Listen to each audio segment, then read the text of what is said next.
చుట్టూ పచ్చని చెట్లు, పక్షుల కిలకిల రావాలు, ప్రకృతి రమణీయతతో విశాఖలో సరికొత్త ఎకో టూరిజం ఆవిష్కృతం అవుతోంది.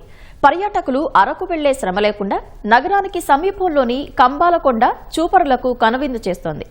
కేంద్ర ప్రభుత్వ నగర్ వన్ యోజన కింద ఈ ప్రాంతాన్ని అద్భుతమైన పర్యాటక కేంద్రంగా తీర్చిదిద్దుతున్నారు. పర్యావరణానికి ఎలాంటి హాని కలగకుండా 2 కోట్ల రూపాయలతో eco friendly night stay huts, కాటేజ్లను అందుబాటులోకి తీసుకొచ్చారు. కేవలం ప్రశాంతత మాత్రమే కాకుండా సాహసాలను ఇష్టపడే యువత కోసం kayaking, zip lining, Burma bridge valley crossing వంటి అడ్వెంచర్ స్పోర్ట్స్ పర్యాటకుల్లో జోష్ నింపుతున్నాయి.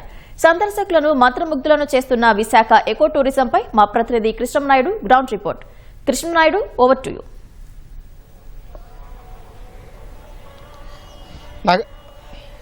నగరవాసుల యొక్క అలసటని దూరం చేస్తూ ప్రకృతి సిద్ధమైనటువంటి ప్రాంతంలో సేద తీరే విధంగా కంబాలకొండ అభయారణ్యాన్ని అయితే ప్రభుత్వం తీర్చిదిద్దుతుంది. ముఖ్యంగా ఉత్తరాంధ్ర వాసులకి ఈ కంబాలకొండ ఎకో పార్క్ తెలియని వారు ఉండరు. ముఖ్యంగా నగరానికి వచ్చేటువంటి పర్యాటకులతో పాటు ఉత్తరాంధ్ర ప్రజలకు ఈ యొక్క ప్రాంతం అన్నది సుపరిచితము.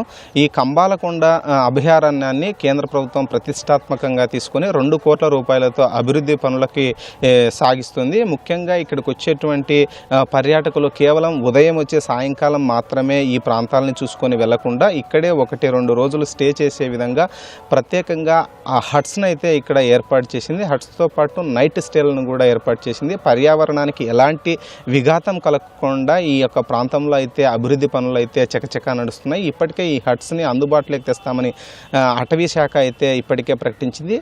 ముఖ్యంగా ఇక్కడికి విశాఖ నగరం అంటే సాగర్ తీరానికి కేవలము ఆంధ్రప్రదేశ్ నుండి మాత్రమే కాకుండా తెలంగాణ, వెస్ట్ బెంగాల్, ఒడిస్సా ప్రాంతాల నుండి లక్షలాది మంది పర్యాటకులు ఏటా వస్తుంటారు.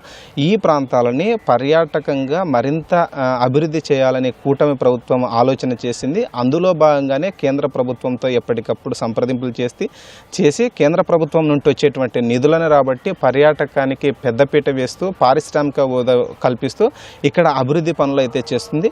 కంబాలకొండలో ఒకసారి చూసుకున్నట్లయితే కేవలం ఇక్కడ పర్యాటకంగా వచ్చేటువంటి ప్రజలతో పాటు ముఖ్యంగా అటవీ ప్రాంతంలో ఉన్నటువంటి సంపదని చూసేటువంటి ప్రజలకు మరింత ఆకర్షణీయంగా తీర్చిదిద్దే విధంగా ఇక్కడైతే పనులు సాగుతున్నాయి.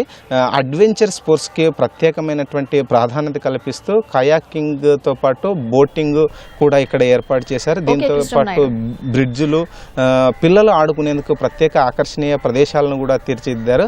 దీంతో పాటు ఇక్కడ టవర్స్ కూడా అంటే వ్యూ కనిపించే విధంగా కూడా ఈ యొక్క ప్రాంతాన్ని అయితే తీర్చిదిద్దడం అయితే జరిగింది. మరికొన్ని రోజుల్లో ఈ యొక్క హట్స్ను కూడా అందుబాటులోకి తెస్తామని అటవీ శాఖ తెలిపింది. Over to studio.